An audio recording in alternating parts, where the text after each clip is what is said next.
little short, but I'll take it. Hi, this is Mike Namparello with Peak Performance Physical Therapy and Sports Training. This week the PGA is in town at Oak Hill. It's a Donald Ross course.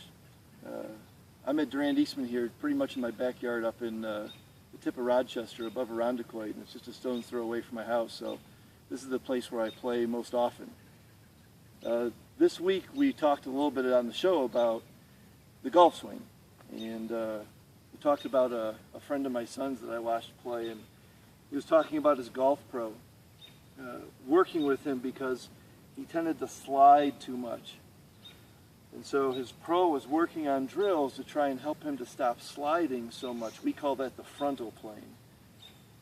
He slid too much in his golf swing, and so when we talk about function at Peak Performance Physical Therapy and Sports Training, we really want to know more about the why. Yeah, a coach can absolutely give drills, but our bigger question is, why is he doing that? So when I watched him swing, one of the things I noticed is that he didn't really turn his hips very well. He had incredible turn of his shoulders. He didn't really turn in what we call the transverse plane of his pelvis. You could see he didn't really crease at his hip very well. So I thought that's one place that may be the cause of why he's sliding, is if he's lacking rotation in his hip. Another reason would be if he can't keep that heel on the ground when he turns. If that heel won't stay on the ground, he'll slide, and it'll cause him to move off the ball. And I took a real quick look at him afterward and looked at him, and actually his hip had really excellent rotation range of motion.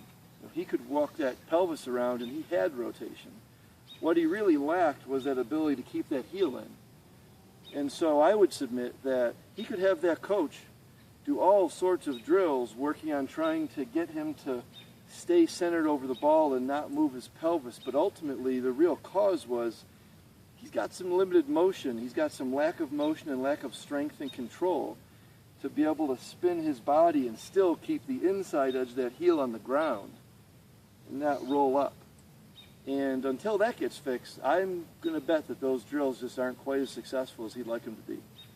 We'd love to team up with coaches and golf professionals and just teachers of sports, being able to help athletes get better and prevent injury and increase their performance. And I think when we find those sorts of limitations in their body, we can really help optimize their return to sport or even just their performance.